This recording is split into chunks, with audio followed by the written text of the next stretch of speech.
suatu saat Mas, suatu saat mereka itu mungkin ya kayak enggak kita butuhkan atau suatu saat kalau orang umum wah nanti buat saingan. Tapi enggak, itu suatu saat itu nanti malah kan Mas, kayak apa ya? Kita butuhkan dia juga. Dia juga. Dia enggak tahu itu. Kalau boleh tahu Pak, ini terakhir. Omset dari usaha Pak Dwi sendiri. Dari ada usaha bubut, ada usaha pakan, TOC. Berapa Pak ini Pak? Paling ya kisaran 20.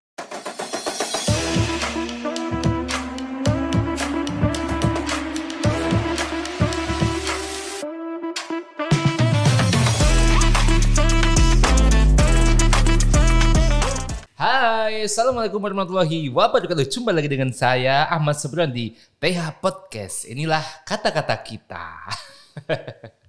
Sobat TH, hari ini TH Podcast kembali kedatangan seorang pengusaha. Beliau ini adalah pengusaha yang bergerak di bidang binatang hidup. Kira-kira usaha apa itu? Yuk langsung kita kenalan saja sama bintang tamu kita kali ini. Halo, assalamualaikum. Halo, Pak Dwi. Waalaikumsalam warahmatullahi wabarakatuh. Pak Dwi Esti Kuncoro. Ya, laras nggih. Laras. Pak Dwi Esti Kuncoro. Ini nuwun sewu, panggilannya Pak Dwi nggih, laras nggih? Ya, dipanggil Pak Dwi. Pak Dwi, beberapa waktu yang lalu itu saya mendapatkan kabar dari teman guru. Wah, ini loh di sekitar Tunas itu ada seorang pengusaha kondiang.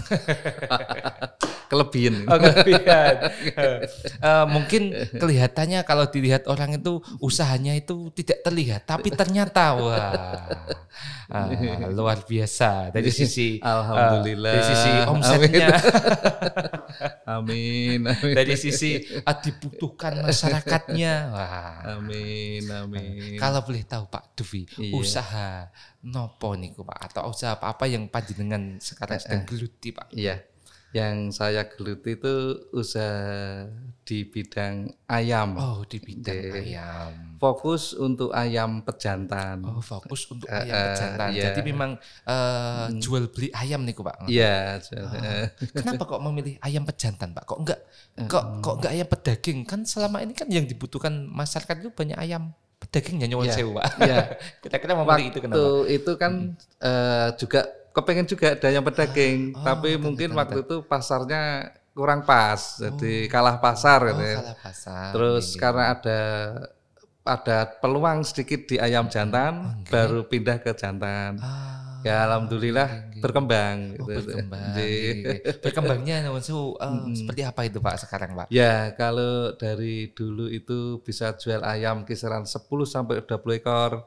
Mungkin sekarang bisa sampai 500-600 ekor. 500-600 ekor. Sebentar Pak. Saya jadi penasaran ini. Ini Pak Dwi ternak atau jual beli saja hanya sebagai perantara atau pripun ini?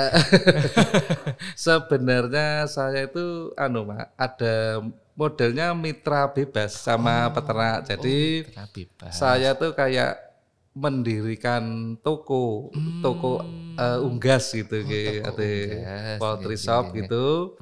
Saya menyediakan dari bahan baku DOC anak ayam. Oh, DOC itu anak ayam. Iya, sama obat-obatan vitamin, sekalian vaksinnya. Vaksin juga. Iya. Ayam itu juga harus divaksin ya? Iya, rutin wajib. Oh, wajib. Berarti tidak hanya manusia saja. Iya. Wajib. Ayam divaksin loh. Iya. Kalau misalkan manusia kan divaksin agar tidak terkena virus. Iya. Nah, kalau ayam nuwun sewu Pak, divaksin itu ya sama. Ya penangkal virus juga. Oh, penangkal virus juga. Karena kan kayak di manusia dari kecil kan tetap wajib vaksin kan itu kan. Ya sama ayam dari kecil juga wajib vaksin. Oh, wajib vaksin. Kalau manusia kan balita lah kalau batita gitu. Bawah 3 tahun. Tapi kalau ayam usia untuk vaksin itu berapa tahun Pak? Oh, berapa bulan? Iya. Satu siklus hidup itu divaksin 4 kali. Oh, 4 kali. Dari umur 0 hari, ayam DOC datang itu. Terus dari umur 12 hari. Terus umur 21 hari. 21 hari. Terus baru umur 28 hari. 28 hari. 4 kali. 4 kali. Untuk siap panen itu berarti ayam itu mulai dari pertama datang DOC itu sampai panen berapa bulan, Pak? Kalau untuk di jantan rata-rata 60 hari. Rata-rata Ya, 60 hari. dengan bobot 9 sampai 1 kilo. Oh, 9 kilo. 9 on Oh, 9 on sampai 1 1 kilo. kilo. Ya, gitu. Oh, iya. Berarti kalau beda nggak dengan yang mungkin ayam pedaging itu? Bedanya jauh. Oh, bedanya jauh. Kalau ayam pejantan itu kan pertumbuhannya lambat ya. Jadi kita menunggu bobot 1 kilo tuh nunggu 2 bulan.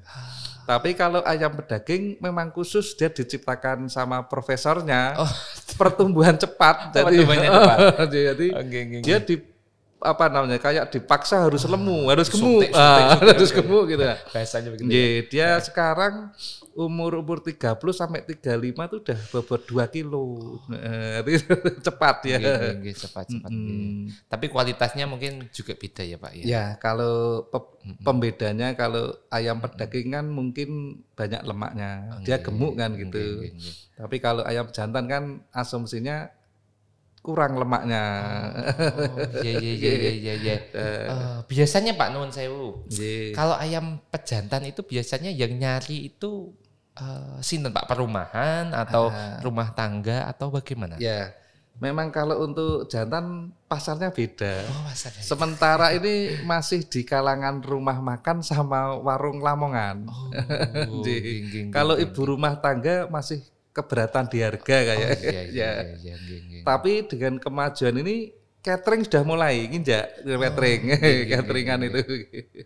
Berarti catering juga ngambil, Lamongan itu juga ngambil. Lamongan. Berarti pedagang Lamongan itu datang ke tempatnya jenengan atau biasanya bagaimana setornya? Ya. Sistemnya Pak. Gini Pak, biasanya tuh per pengusaha di ayam tuh kan udah punya langganan masing-masing. Jadi kayak saya aja itu saya punya langganan yang rutin tiap hari diambil di rumah makan seperti di Padang, terus ayam kalasan gitu, terus sama yang ayam-ayam bakar, ayam yang apa namanya, enggak yang di Lamongan intinya ya, seperti apa ya kayak kios gitu, tapi dia ayam goreng, ayam bakar.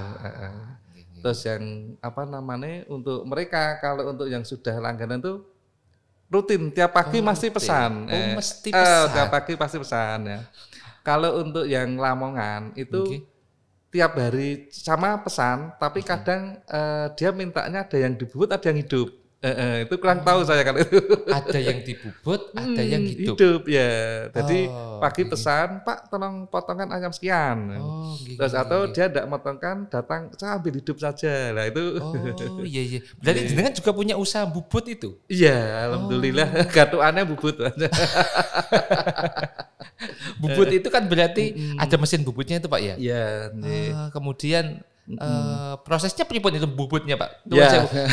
Kalau saya memang jalan-jalan ke pasar itu memang kadang ada yang ada drumnya, kemudian nitip ayamnya dibubutkan, bayar sekian 1 ekor ayamnya. Betul. Kalau tempatnya dengan sistemnya pripun? Kalau di saya kan sebenarnya utamanya untuk melayani pelanggan-pelanggan rumah makan.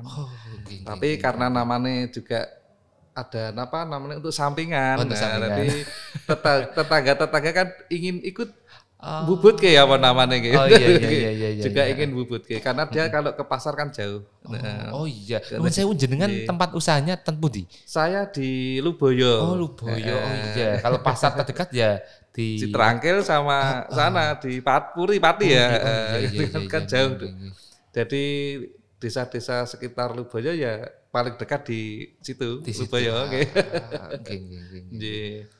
Untuk proses kerjanya kami biasanya kan kami sudah menyiapkan dari malam ayam yang mau dipotong pesanan sama para pelanggan. Itu nanti jam sekitar habis subuh itu baru rencang-rencang dugi datang, teman-teman datang. Nanti sudah ada pembagian sendiri, udah sesuai keahliannya dia. Ada yang bisa nangkapi ayam, ada yang bagian nangkap plus bisa ngira-ngira bobot. Gitu. Nanti habis itu dibagi satu lagi, ada yang bagian motong ayam sendiri. Setelah dia motong ayam, nanti kalau sudah mati, ada lagi satu bagian yang nyelupi Mas sebelum dibubut ini, dicelupi di air panas. Nggih. Setelah dicelup air panas nanti dilempar ke yang tukang bubutnya. Nanti setelah dibubut bersih, lagi muter lagi nanti limpah ke yang ngambili usus. Usus sudah dalamnya. Kalau dibut kan udah bersih. Oh iya. Lagi bulunya udah hilang semua. Ya. Terus setelah di usus sudah keluar, lempar satu lagi yang bagian nyaca. Kadang pelanggan itu kan ada yang mode potongannya beda-beda. Ada yang 1 ekor dipotong jadi 4, ada yang 1 ekor jadi 6, 1 ekor jadi 8, 1 ekor untuk rica-rica, garang asam, opor. Nah, ngikuti ya. Jadi kami ngikuti permintaan pelanggan. Terus setelah itu untuk pelanggan-pelanggan yang rutin harian, kami kasih fasilitas tak antar sampai lokasi. Diantar sampai lokasi. Yang setiap hari pesan itu ya, jadi nanti ada sendiri masih yang khusus bagian ngirim. Jadi ya namanya kerjasama Mas, saling enakke. Saya juga dienakke sama pesenane, pelanggan juga dienakke, ndak usah pergi sampai rumah. Ya. Ayamnya termasuk dijemput juga. Iya. Oh iya. Jemputnya di kandang tuh. Oh di kandang. Oh nggih. Berarti jenengan punya kandang sendiri ya? Ada. Kami hanya kerjasama dengan peternak-peternak mandiri. Oh berarti peternak. Oh jenengan ambil peternak di peternakan, kemudian pelanggan mintanya apa sekian dibubutkan sekalian. Betul. Sekian yang hidup. Betul. Dari kegiatan utama itu karena mungkin dari penduduk dari tetangga desa mungkin tahu ada bubutan daripada bubut sendiri rekoso dadak jaragi terus ke pasar juga jauh lah mereka terus melirik ke saya gitu ya. Iya, alhamdulillah dapat tambahan Mas. Pak, untuk ongkos sekali bubut pinten Pak? Berapa Pak ini Pak? Biasanya saya nganu Mas daftar harganya. Oh iya. Mungkin kalau yang untuk pelanggan, untuk yang ayam dari saya itu 1 ekornya 1.500. Ayam. 1 ekor ayam. 1 ekor ayam. Ayam apa ini? Ayam jantan. Oh, ayam jantan 1.500. 1.500 itu udah bubut cacah sampai lokasi rumah. Sampai lokasi diantar sampai rumah. Lah kalau yang ada pelanggan bawa ayam sendiri, ayam jantan itu kami bebani harga 2.000. Oh 2.000. Tak mahali sedikit karena nggak nguntungi yang ayam saya. Oke. Gitu. Rp2.000 untuk ayam. Per ekor ayam jantan. Murah sekali Pak. Alhamdulillah. Oke. Itu yang ayam jantan yang bawa sendiri 2.000 ya. Terus kalau masyarakat kan biasanya ayam kampung, bebek itu kan itu juga lain. Sebentar Pak, ayam kampung dengan ayam jantan itu beda ya? Beda. Oh, beda ya. Kalau ayam jantan itu sebenarnya itu kan di penetasan itu kalau sekali netas kan ada yang cowok ada yang cewek. Kalau yang cewek itu jadinya nanti ayam petelur. Kalau yang cowok lah ini yang ayam jantan. Iya. Jadi kadang asumsi orang ayam jantan bayangannya pejantan. Jantannya apa kan gitu kan. Iya. Kalau ayam kampung tadi berapa Pak ongkosnya Pak? Kalau ayam kampung kan karena bobotnya beda ya Mas. Itu rata-rata 1,5 hampir 2 kilo. Kami bebani 5.000 per ekor. 5.000 per ekor. Itu selisihnya lumayan ya Pak. Lumayan. 2.000 sampai 5.000 ya. Kalau untuk yang bebek sama entok, tingkat kerumitannya juga tinggi sih Mas. Kan kalau entok agak besar. Kalau bebek itu bulunya tuh kayak cabutannya sulit. Susah. Itu mungkin dikasih harga 7.000. 7.000. Entok dan bebek 7.000. Iya. Yang merajai berarti ini entok dan bebek. Harga dagingnya juga lebih mahal juga ya Pak ya? Iya. Dalam sehari Pak bisa bubut berapa ekor ayam, ekor bebek dan lain sebagainya Pak? Kalau untuk yang bebek ayam kampung kan tidak bisa diprediksi ya. Itu karena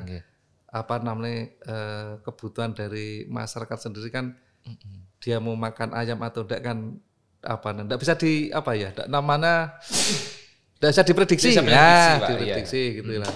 Kalau yang untuk ayam jantan untuk ini turun sih. Naik turunnya sekitar 200. 200 per hari 200. Per hari. Yang jantan saja. Ya, yang untuk minggu ini. Berarti memang fluktuatif sekali, Pak ya? Iya. Kadang naik, kadang turun Iya, gitu ya? iya. Itu ya setiap Mas, perubahan iklim lah. Kayak ya mungkin ya kalau di Pati, kalau orang-orang teman-teman bilang sih nek Pati urung ngono panen tebu karo telo iku mesti sing tuku sithik. Pengaruhnya juga ada di situ. Iya. Pengaruhnya di mana, Pak ya? Kenapa kok yang mau beli ke Pati kan udah punya uang gitu. Kalau mau beli ke rumah makan, mau ke Lamongan, udah punya uang. Nah, tapi kalau panen tebu, sudah panen, nah itu mereka udah jajan sama anak. Pasti permintaan rumah makan juga banyak. Mungkin seperti itu loh. Yang saya amati gitu masalahnya. Berarti dari ayam lah katakanlah 200-an ya. Bebek berapa Pak kira-kira Pak? Kalau dihitung bebek sama ayam kampung ya tadi enggak bisa itu prediksi sehari paling ada 10 Mas. Iya. Dan kalau boleh tahu saya juga dapat bisikan ini. Pak Dwi ini juga disebut sebagai dokter ayam. Lah itu ceritanya bagaimana kok bisa awal mula kok bisa di mungkin termasuk orang terpandai mungkin ya. Dalam jangka 1 hari itu dapat gelar dokter saya. Padahal saya dari peternakan. Sarjana peternakan. Jurusannya dulu sarjana peternakan. Ya. Setelah kami masuk di Pati, saya ikut di Bos Teguh di Jontro dulu. Kalau boleh tahu Bos Teguh itu nyuwun sewu peternak dulu ya pemilik PS poultry shop gitu, dia kemitraan. Terus saya kerja di beliau, saya di bagian lapangan kesehatannya. Karena orang sini orang desa karena saya tuh dianggap sing iso nambani pitik, sing iso Mas, padahal tuh ya ndak ada kemampuan di situ. Karena di sana itu dibilang Pak Dokter. Saya sendiri ya kaget. Setelah itu kembali ke Semarang, kumpul sama teman-teman, saya bilang, "Saiki aku jadi dokter ya." Semuanya dokter tahu. Oh, berarti Pak Dwi aslinya Semarang. Kemudian mungkin pernah diminta bantuan oleh Pak Teguh itu tadi untuk memelihara ayam itu. Kemudian masyarakat memberi julukan panjenengan sebagai dokter ayam. Padahal bukan dari dokter. Ada hubungannya. Oh, bukan dokter hewan. Bukan. Hanya dari jurusan sarjana peternakan. Kembali lagi ke Semarang, kemudian bercerita kepada teman-teman. Jadi ya gitu tanggapannya. Dokter ayam. Ya, tapi memang betul Pak, karena memang mungkin masyarakat awam kan waktu itu memang belum kenal kan namanya sales atau namanya PPL lah, belum kenal kan. Terus setelah tahu yang ngambil itu sebenarnya PPL, ya udah sekarang tidak ada dokter lagi. Ya cuman saya tahu itu tadi. Tapi kemudian kok memutuskan, dulu kan diminta bantuan Pak Teguh. Kemudian jenengan kembali ke Semarang. Kemudian kok kembali ke Pati lagi? Udah. Saya waktu itu enggak sempat kembali ke Semarang kan Mas. Waktu itu di Pak Teguh namanya mau merubah sistem usahanya. Jadi dari produksi dia mau merubah ke pasar. Pasar. Karena dia pindah ke pasar kan produksinya kan tidak jalan. Dan saya kan terlihat tidak fungsi kan. Terus saya minta izin Mas Teguh untuk mengundurkan diri. Tapi dengan kebaikan Mas Teguh saya dibantu Mas. Karena juga saya usaha ayam itu pertama dimodali sama beliau juga. Jadi saya melihara di kandang. Berarti sempat melihara di kandang. Dimodali dari pakan sama kodok Pak Teguh, Bos Teguh itu. Habis itu bazarnya panen. Terus dianggap sudah mampu. Terus baru diizinkan Mas Teguh untuk sendiri gitu. Tapi sekarang kok tidak ke peternak lagi, tapi lebih kepada jual beli tadi kok? Ya, karena usia Mas. Usia itu ya pengaruhnya tinggi di pola pikir. Kalau dulu masih muda mikir kabeh kuat, kalau sekarang mikir dadak kuat. Mana yang bisa kepikir aja. Iya. Pada akhirnya jenengan melepas peternakannya, ternaknya dilepas. Ya, untuk produksi kandangnya sendiri saya lepas. Terus saya kembali ke pasarnya. Oh, ke pasarnya. Ya, cuman kalau bedanya di Bos Teguh dia ke pasar murni dari kulak ayam jual ayam. Saya dari DOC pakan, nggih. bahan baku sampai ke panen. Oh, jenengan juga melayani semuanya. Ya, sebenarnya ini dulu yang dilakukan Bos Teguh. Oh. Saya Rabu itu cuman beda ayam. Kalau Pak Teguh ayam pedaging, saya ayam jantan. Ayam jantan. Terima kasih sama Bos Teguh. Jadi salah satu orang yang berjasa ya di sini buat panjenengan itu Pak Teguh gitu. Ya. Di sini tuh saya kasarnya dupeni beliau. Pati. Oh iya Pak. Nuwun sewu, ini ada yang membantu tidak di rumah atau semuanya dilakukan sendiri Pak Teguh? Pak Dwi nuwun sewu. Ya alhamdulillah untuk sekarang dah banyak teman-teman yang bantu. Nggih. Ada berapa yang di rumah yang membantu ini? Kalau yang di rumah itu per bidang Mas ya. Per bidang itu bubut sendiri. Pakannya sendiri begitu maksudnya. Untuk yang bidang bubut ada 5 orang. 5 orang. Laki-laki semua. Cowok cewek. Oh, cowok cewek. Terus untuk yang siang itu bagian pakan sama kirim-kirim obat DOC 1 orang. Kirimnya sewilayah Pati saja atau Pati saja. Pati saja. Terus kalau yang panen ayam di malam hari 3 orang. Oh, panen ayam di malam hari ya? Iya, kalau panen di malam jantan. Kalau siang itu terbang ayamnya. Oh iya. Loh, panennya itu tidak diserahkan pada yang punya peternakan, kita sendiri ya Pak ya? Iya, kan peternak hanya memelihara dari 0 sampai menjelang panen. Jadi waktu panennya kami yang nangani lagi. Oh, gitu. Iya. Berarti jumlah semua karyawan berapa Pak? Total berarti 5 tambah 9, 10 sama yang jaga. Sama yang jaga. Sama jenengan, sama keluarga juga. Istri juga membantu teman saya mungkin. Ya jelas sama. Nek udah dibantu istri uangnya lari. Oh, ini menteri keuangannya istri ya. Harus ketat. Oh iya. Oh iya, kalau dari semuanya itu Pak, nuwun sewu, ada kesulitan dalam pengelolaannya atau tidak Pak? Mungkin dari kita dari satu-satu dulu Pak, kita kupas Pak. Mungkin dari bubut ayamnya dulu. Biasanya kesulitannya ada di mana Pak? Kalau bubut ayam ini? Namanya orang usaha tetap ada kesulitan Mas. Kalau yang di bubut ayam itu kan satu penyediaan bahan bakunya kadang. Oh, penyediaan seumpama bahan bakunya. Gini, ada bakul-bakul itu kan minta bobotnya beda-beda Pak. Jadi ada yang bobot 1 kilo, 9 on, 8 on gitu. Oh iya. Itu kalau nanti di tampungan itu tidak ada yang bobot itu kan mereka juga bingung. Jadi kami harus sebagai pemilik harus nyarikan gimana caranya biar pagi itu harus dapat ayam sesuai kebutuhan bakul.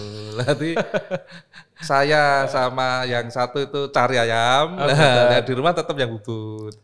Itu satu baru dari bahan bakunya. Terus yang kedua, namanya kita bekerja sama orang banyak ya Mas ya. Kadang itu waktu ada yang ada yang molor gitu. Terus yang kedua ada yang ya namanya orang kayak emosionalnya naik turun lah. Waktu pas kompak enak Mas dulu Mas. Tapi suatu saat ada salah satu ada yang mungkin kayak gimana lah gitu suasana jadi enak gitu. Oh iya, mungkin ada titik jenuhnya juga mungkin ya. Itu dari bahan baku karyawan. Tapi kalau yang dari prosesnya untuk alhamdulillah sampai sekarang mereka Mas intinya tidak ada kendala. Jadi sesuai dengan bidangnya dia itu diselesaikan dengan sempurna. Sempurna yang kita apik Mas. Nah itu jadi bagian yang motong ya alhamdulillah motong lancar, langsung mati gitu aja. Terus bagian yang nyelup ya alhamdulillah tidak ada yang atau itu namanya medok ya Mas ya. Apa namanya? Ya itulah medok itu. Lupa nama medok gitu. Bagian yang lab itu ya alhamdulillah dia selalu sesuai dengan kapasitas dia gebyur ayam, terus ngangkati ayam itu alhamdulillah tidak ada yang patah, tidak ada yang itu. Oke. Karena rawan ya Pak ya. Ya, Memang karena rawan. sekali yang nyelup ini salah, nanti sampai sana salah semua. Oh, Nanti kan, terus yang bagian apa itu yang ngacah, ya alhamdulillah alhamdulillah. sudah hafal. Jadi di situ udah ada tulisan si A potong berapa, si B potong berapa, tinggal lihat udah tercai semua. Oh, lah. Oh, ada anunya Pak ya. Ya, Job desk-nya sendiri-sendiri.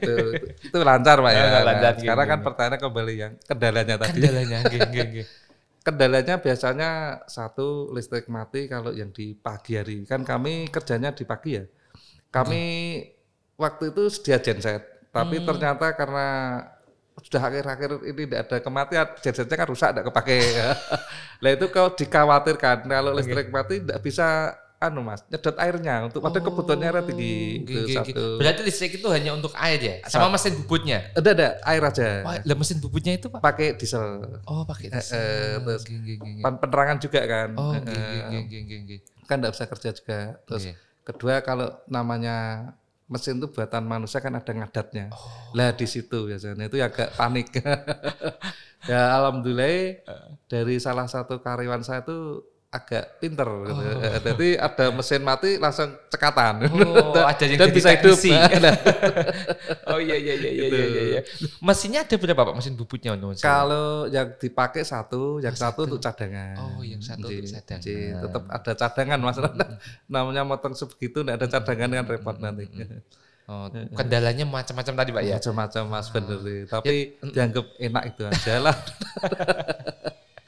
Tadi Pak ada jenengan ada kendala kan namanya manusia. Kita juga dalam tanda kutip membawai atau mengatur manusia yang banyak juga pasti punya kendala naik turunnya emosionalnya tadi. Betul. Cara yang biasanya Pak Dwi lakukan agar yang tadi yang tidak kondusif itu menjadi kondusif lagi. Caranya bagaimana ini biasanya Mas, kalau ya kita pakai apa ya perasaan sih. Karena saya walaupun cowok itu kayak perasaan ya. Kalau orang-orang seperti itu masih tensinya tinggi itu kalau ditegur kan tambah nyala kan. Gitu. Paling ya kalau dia ada ribut ya saya diamkan. Tapi tak tunjuk Mas biasanya. Penyebab ributnya yang mana? Itu nanti saya bisa, Mbak tolong kesini yuk. Nah, suasana kan jadi lumer lagi kan gitu. Utawa yang Mas masih rada kaku gitu. Mas tolong bantu ini Mas gitu kan. Tak tarik dari situ. Biar tidak nulari ke tapi teman-temannya kan yang lain. Dalam kegiatan kan mereka ora nyongko, ora kelegewa gitu loh. Gitu. Tidak pernah tak marahi. Umpamanya ada satu apa namanya salah gitu gitu. Dan ada yang ngomel-ngomel tuh Teman-temannya sendiri. Nah, itu awal-awalnya dulu, tapi setelah dengan kejadian itu alhamdulillah mereka kompak sekarang. Sekarang menjadi kompak ya Pak jadi, kalau ada kesalahan langsung dibantu. Tidak ada tidak egois lah kan, saya tidak ada. Kalau awal-awal dulu kayak gitu Mas. Jadi namanya nyatukan orang ya Mas ya. Begitu banyak kan lain-lain kan. Terus alhamdulillah tidak ada masalah. Sekarang tidak ada masalah. Tidak ada masalah. Jadi kalau ada yang satu apalah gitu atau dianggap ini keset itu udah dimasalahkan, wah keset udah harus semuanya dibantu kita udah jalan. Oh iya. Oh iya Pak Di. Misalkan ada sobatnya yang ada di rumah, anak-anak begitu yang tertarik dengan usaha yang panjenengan lakukan ini. Mungkin dari bibit bubut ayam. Ini kira-kira apa yang perlu dilakukan pertama kali untuk memulai usaha ini Pak? Apa ini Pak?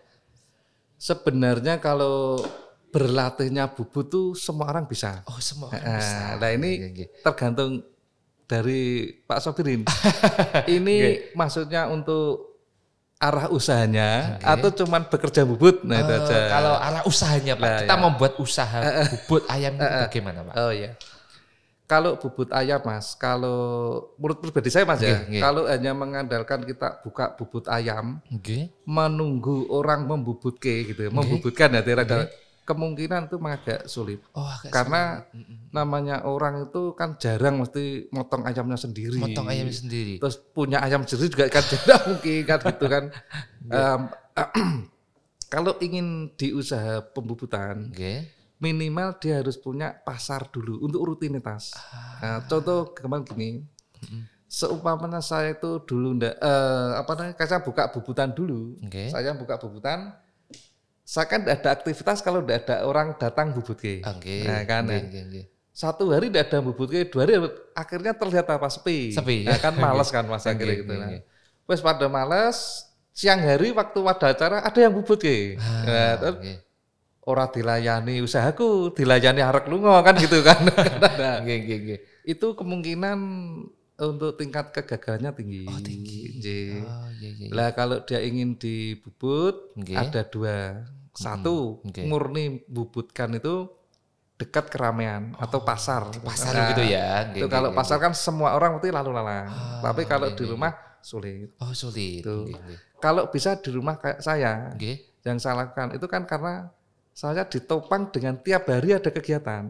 Nah, jadi intinya carilah pasar dulu baru bubut di rumah. Bubut di rumah. Kalau mau di rumah ya. Kalau mau dibuat keramaian bisa ya bisa, Pak. Itu di tempat bisa keramaian ya. Nah, khusus jasa bubut itu kalau di keramaian bisa. Tapi kalau di rumah agak kesulitan. Ya. Berarti mungkin ya memang yang pertama kali sobat ya yang mau usaha ini ya mungkin bisa membuat atau mencari lokasi yang dekat dengan keramaian. Nah, betul.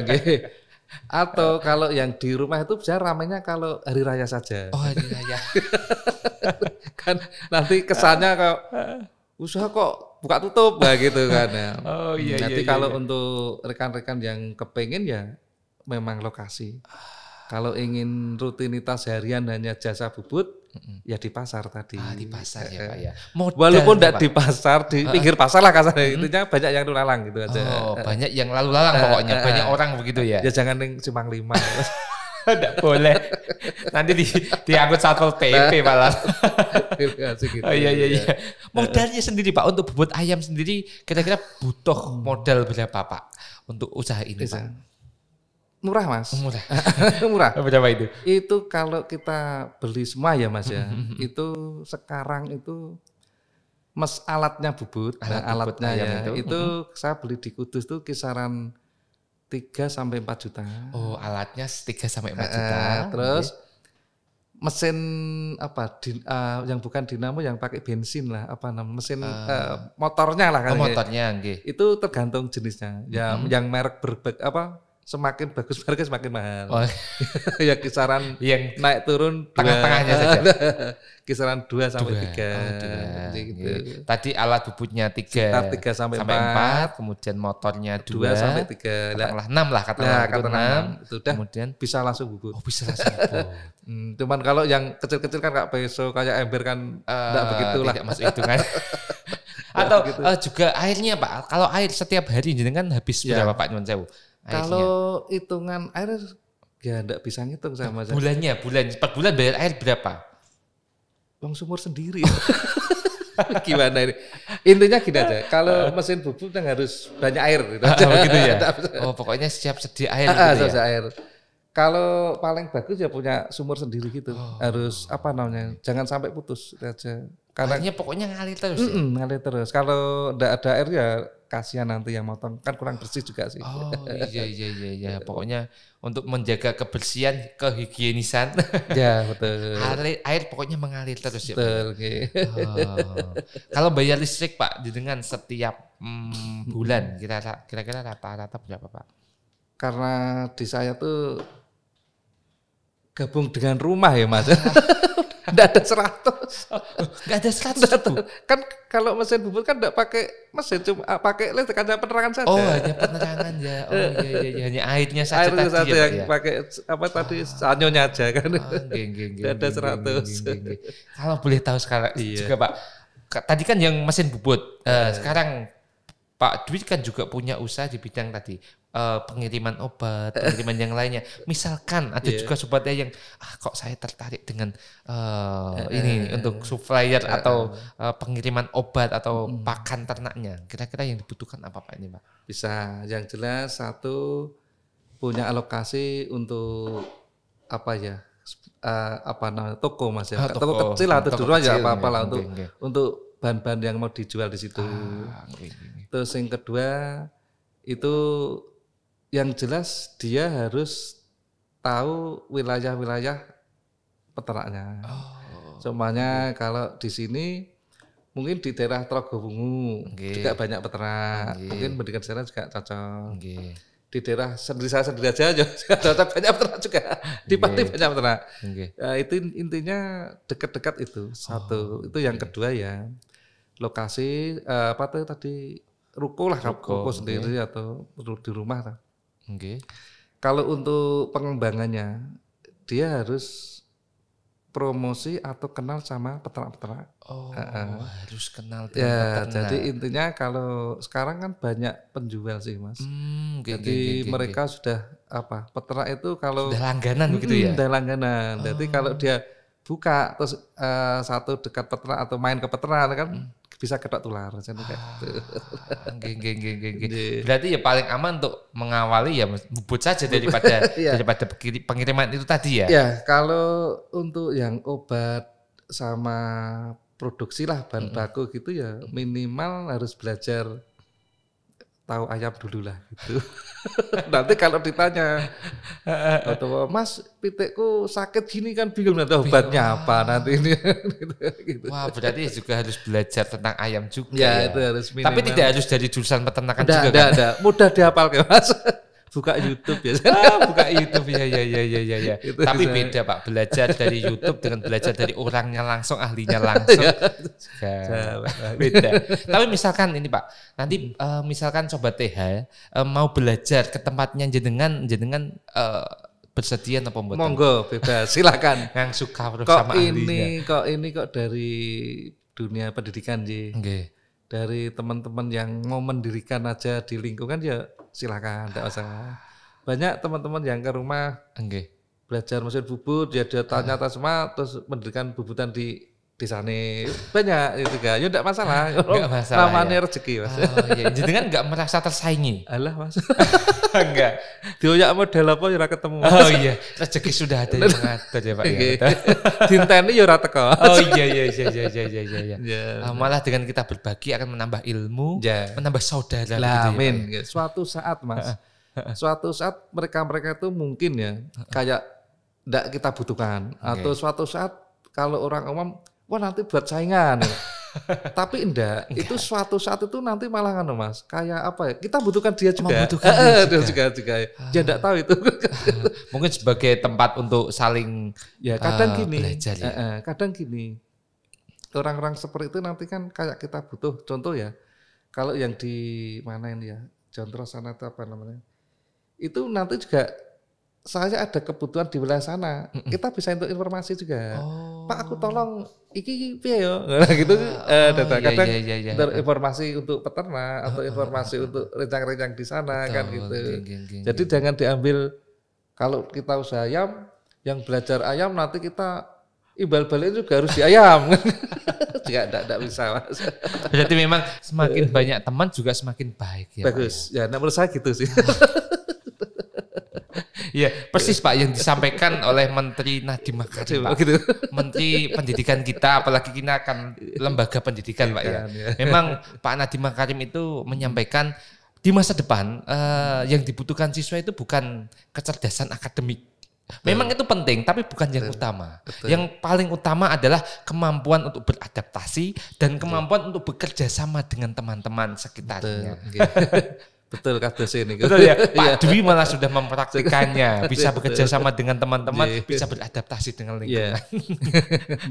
Tetap itu Mas, enggak tahu itu hukum alam atau apa, tetap nyambung artinya. Kak saya aja kasar wilayah. Saya tunjuk Raci gitu aja. Banyak peternak saya Raci. Walaupun sana datanya kesehatan ayam di saya juga tidak akan memaksa dia untuk beli produk di saya. Tapi kan suatu saat namanya saya kan saling apa nih informasi. Saling nanti informasi. Suatu saat saya ada kendala atau masuk sana, mereka yang bantu. Gitu. Iya. Mas nganu jangan gini ini ya. Mesti ada keuntungannya adalah keuntungannya. Iya. Berarti mungkin tidak hanya di usaha peternakan saja Pak ya. Di semua lini usaha mungkin ya Pak ya. Semua. Mungkin gitu. Butuh kerjasama dengan semua orang. Nah, saya pesan ke anak saya sendiri gitu ya. Intinya ya buatlah jaringan sebanyak mungkin hanya itu. Dan jaringan itu jangan kamu kamu harap sesuai dengan kebutuhan kamu waktu itu. Contoh yang mudah kalau saya sama anak-anak nggih. Oke. Carilah teman waktu kamu sekolah. Jangan membedakan genetis, jangan membedakan kasta, jangan membedakan lain-lain kasih itu. Suatu saat itu kamu akan membutuhkan dia. Dan suatu saat kamu juga akan dibutuhkan dia. Gitu. Contoh yang paling mudah di saya aja. Saya itu dari satu sekolahan karena kedekatannya terlalu bagus. Akhirnya setelah kita pisah dari sekolahan walaupun kita ada teman di kota lain, kita berkunjung ke sana. Kami yang membiayai sana semua, yang nanggung. Sampai segitu. Nah, itu yang satu juga ke teman. Jangan kamu suatu saat nanti kamu kerja di kota lain. Ternyata kamu punya teman di sana, minimal bisa ngasih informasi. Ya kan gitu kan. Betul. Kalau yang lainnya tidak tahu ya. Maksudnya tidak tahu tuh mau kebutuhan apa, kebutuhan kan kita tidak tahu. Betul. Intinya jangan membeda-bedakan teman ya Pak. Jangan ya? Mas. Semua teman kita rangkul. Eman, tenan. Kayak saya gini dulu gitu, kayak saya kan di pati gini, usaha di ayam. Kan banyak teman-teman juga yang di pabrikan lain.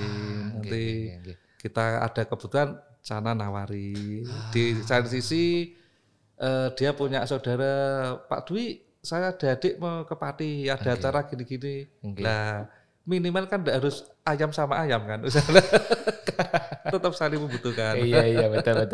Jadi, kayak anak saya sekolah di luar kota, itu di sana ada teman ya gitu. Mereka ikut ngawasi. Sama-sama. Kalau boleh tahu Pak, ini terakhir omset dari usaha Pak Dwi sendiri. Dari ada usaha puput, ada usaha pakan, TOC. Berapa Pak ini Pak? Paling ya kisaran 20 juta. 20 juta bersih itu Pak ya? 20 juta. Iyalah. Oh iya, 20 juta bersih ya Pak ya? Dan usahanya dilakukan di rumah sendiri. Di rumah sendiri. Pak mungkin terakhir Pak Dwi, mungkin ada pesan kesan untuk sobat yang ada di rumah ketika mau membuat usaha atau siapapun yang ada di rumah begitu, ada pesan khusus Pak?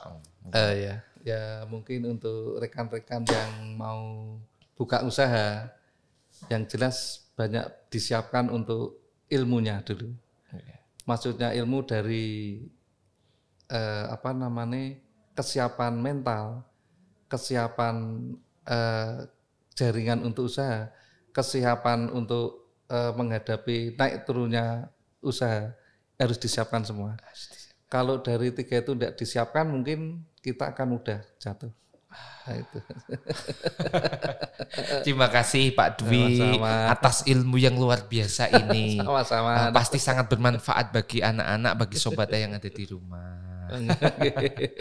Mohon maaf bila ada salah kata Pak Dwi. Terima kasih kembali sudah mau hadir di sela-sela kesibukannya yang luar biasa.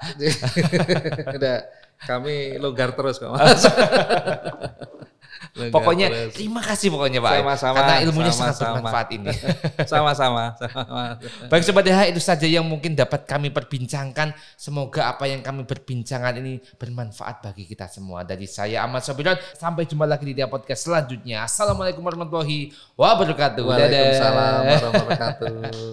Jangan lupa teman-teman ikuti channel SMK Tunas Harapan Padi. Oke, terima kasih Pak Dwi.